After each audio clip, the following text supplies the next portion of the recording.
Hello and welcome to Revista de la Liga. It's getting to that festive time of the year, and we also reached a peak in La Liga, one of those that will determine the shape of it.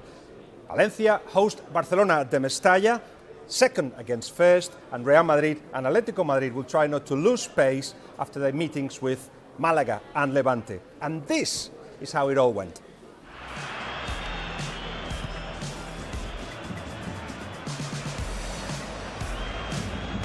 Lost a bit of shape here, Valencia. Can Barcelona take advantage of that? Lionel Messi, first time. Oh, dreadful goalkeeping. The linesman wasn't up with play. We don't have the goal line technology in Spain, and he may have just escaped there, Neto. As Barcelona complain, Valencia counter-attack at speed. It's Guedes to Zaza. Is this going to be a dramatic twist in the tail? Zaza! And now Barcelona lodge a complaint. Well, I'm surprised how convinced the Barcelona players were that this was over the line. It is over the line. They are right. Should have been a goal.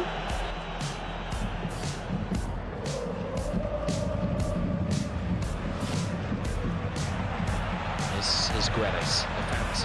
Heading towards the edge of the seats when he's on the ball. He gives it to Gaia. Gaia across the face of goal, and Valencia have the opening. Rodrigo. He has shaken up La Liga. Perfect centre-forward play. Gets across the keeper, gets across the defender at the near post. Denis Suarez. Messi. Oh, a magnificent goal! Acrobatic finish from Jordi Alba. Well, they came alive at the right moments. A game of two halves that was, and there are 100 things to discuss. So let's try at least 50 with Graham Hunter. Graham, let's start with the game. Do you think that Valencia actually approached it in the wrong way? That first half was poor from them. Only, in my view, if you're talking about mentally, because it was a game of three halves. You have to think about Avenida Suecia, the huge numbers, thousands of fans crammed into the welcome for the two buses, and the extraordinary noise in the Mestalla before the game began that many fans are saying they haven't heard for 14, 15 years. And the players weren't at that altitude. The players looked as if they were asphyxiated, frightened by the pressure that Barcelona were putting on them. I didn't think that you could point out to Valencia and say you're playing atrociously. They were without character, they were without their usual firmness, they were using the ball badly, and therefore they weren't unleashing their major weapon, which was either Soler against Alba or more principally Guedes against Semedo. Once the ball was fed to Guedes, it changed the focus of the game. It frightened Semedo, it stopped him thinking about attacking, and it meant that Guedes was starting to either be able to run past his man or to supply others. And obviously the goal comes that way, but the mood of the crowd, the mood of the team changed. By the way, we're taking a lot of fun out of football because technology is coming.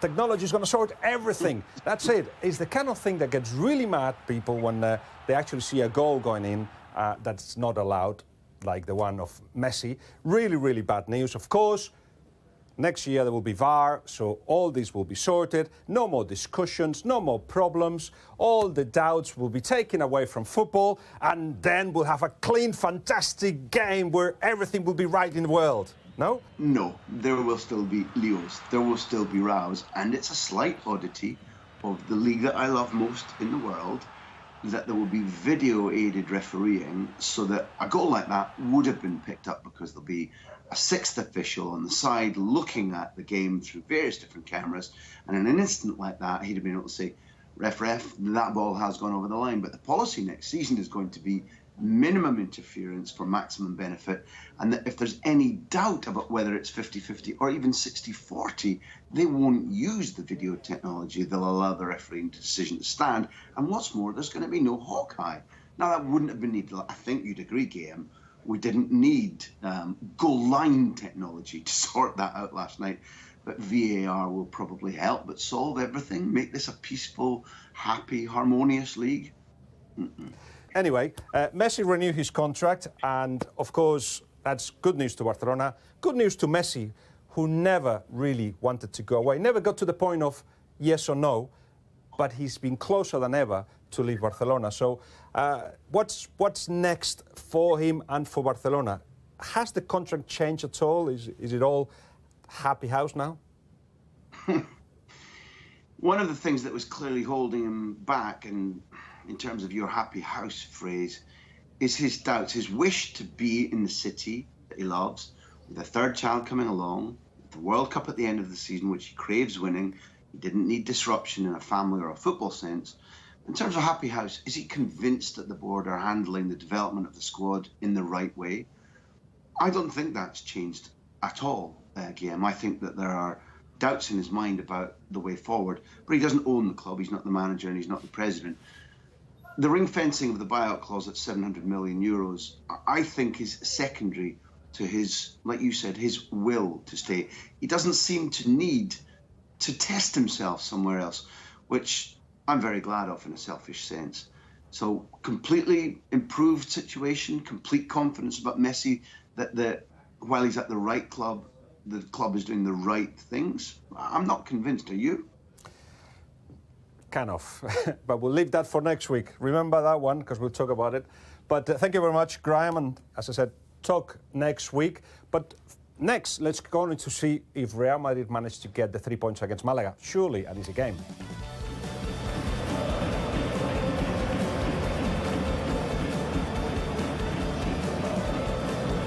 This is Marcelo. Ronaldo rises. Ronaldo, almost impossible angle, and Benzema finishes it off. For the pain, there is gain. Well, that's more like it, Rob. Cross coming in here from Marcelo, deep in the far post. Header from Ronaldo. Good anticipation from Karim Benzema.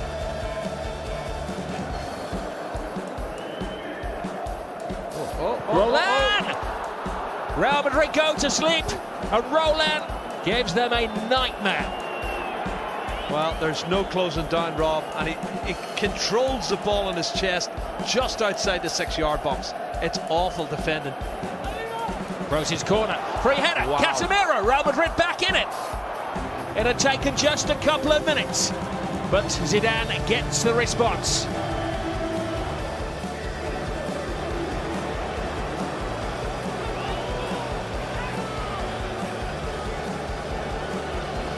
Jory Castro with the shot. Oh, dreadful goalkeeping. Castro chances his luck, and he wins the jackpot. Ball given so cheaply away. Jory Castro, left foot, and I tell you what, it's awful goalkeeping, Rob. Modric to Vasquez. They have a lot of players in there. Comes back to Modric, untidy challenge, and the referee couldn't have been closer, and he offers a lifeline to Real Madrid. Ronaldo, he doesn't score, he follows up. Well, a heart-stopping moment for Cristiano Ronaldo, and he saves embarrassment. Well, the footballing gods are teasing and smiling upon Real Madrid.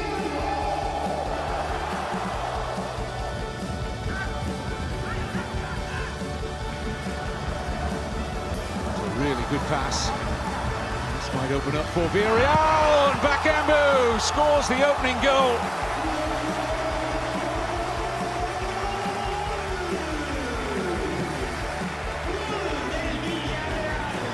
Terrific pace here from Carlos Bacca, in for 2-0, yes. Eye-catching turn of pace there from the Colombian, who scores against his former club.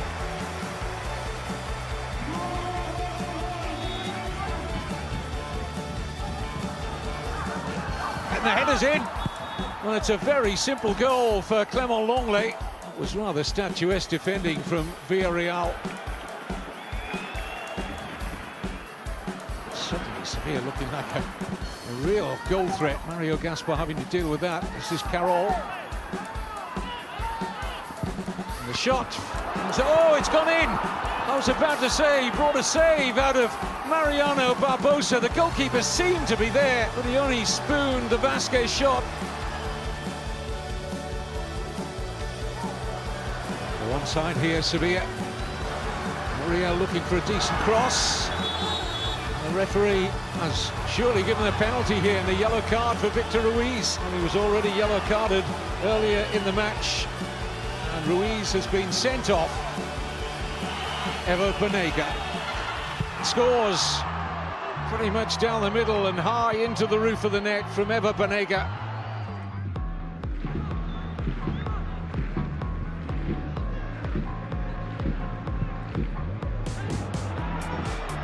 Here's Gamero getting free of the Levante defence, and own goal. Real good fortune for Atletico Madrid, but it was the pace of Kevin Gamero. That run down the channel, they were really on the back foot, the home side. Own goal from Robert.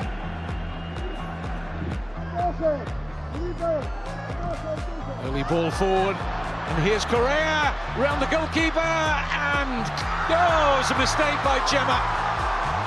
And a tap in for Kevin Gamero. Ball over the top for Atletico Madrid. Correa gets to it first, takes the touch around the goalkeeper, and immediately you think he hasn't got enough on that. It's not going in. Gemma should clear it. Griezmann. Oh, clever pass for Gamero. 3-0. Well, there's no substitute for class, is there? Griezmann feeds him with a perfect pass. Gamero makes the rest look easy. It was all about the pass from Antoine Griezmann.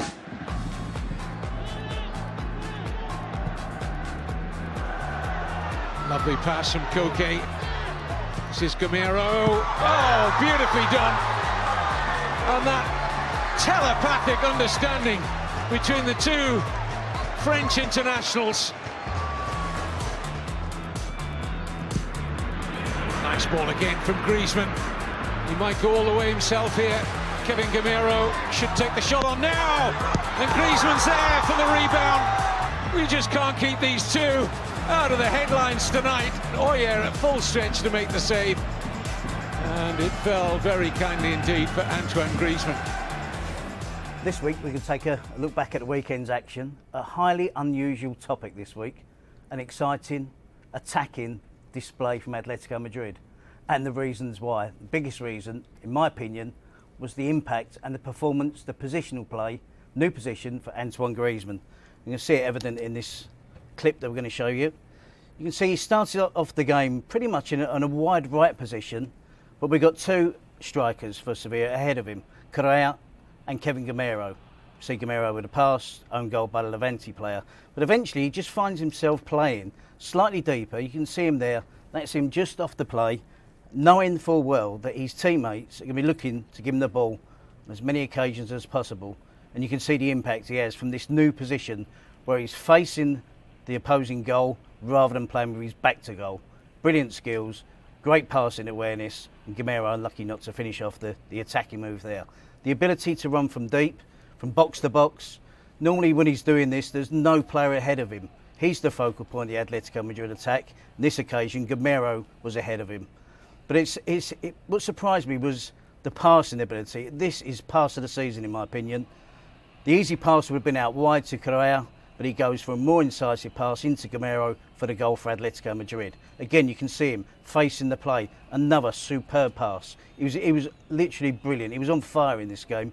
And what is important, the aspect of this performance, he didn't forget the importance of being an attacking player. He's all right creating chances, but getting himself into goal-scoring positions whenever he possibly could. Great finish there. And again, he starts this goal and ends up with their finishing touch. Great pass again into Gamero.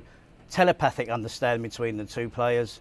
They've been in great form. 6 of the last 7 goals in the last week have come from Atletico Madrid, have come from those two players. But you can see him being tenacious, winning the ball back again. Players ahead of him. This time it's Fernando Torres who was on as a sub. There was no answer to Levante there. Didn't get anyone to pick him up. And he was absolutely superb from the first minute to the last minute.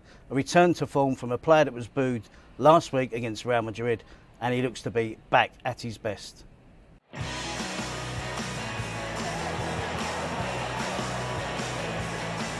Gomez looking for the darting run of Johnny, and it was dreadful defending. It's got to be a penalty. And it is a penalty. He grabs him, he pulls him back. It's a silly, silly challenge. You can't do that. It's nice. Not distracted by the dancing goalkeeper. Gives Celta de Vigo the lead. Purposeful and to the point. It's a good penalty, Rob, and they've been the better side.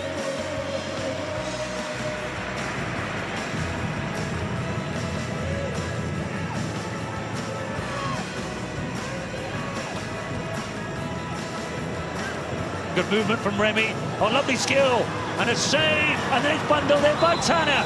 And Las Palmas have taken a shock lead. Loic Remy showing his quality in the build-up, and Tanner was there to bundle the ball into the net. And Las Palmas in front, away to Real Sociedad.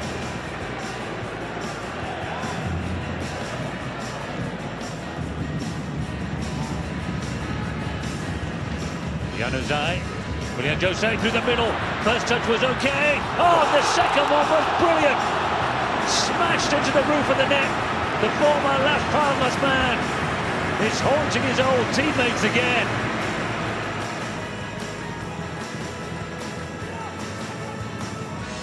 Xavi Prieto to Odriozola. Good cross again. And a chance. Januzaj must score, has scored. Real Sociedad lead. The pressure was just too much for Las Palmas to bear. Aquilani. There's no flag. Really had to head the ball, and it comes out, and it's been taken superbly by Jonathan Vieira. Well, what a mess Real Sociedad made of that, but what a finish from the Las Palmas captain.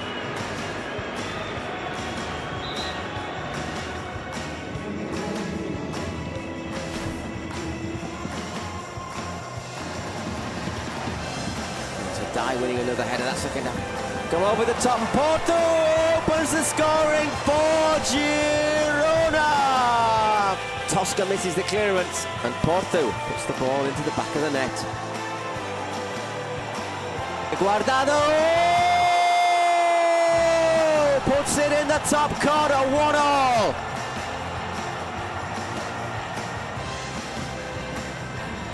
Mojica once again looks to take on a mat. That's a decent delivery. Porto! 2-1 to Girona, right at the death. Porto has broken Betis' hearts. It's the chance for one final moment to drama. Oh, there is! I cannot believe it! Christian Tello makes it 2-2.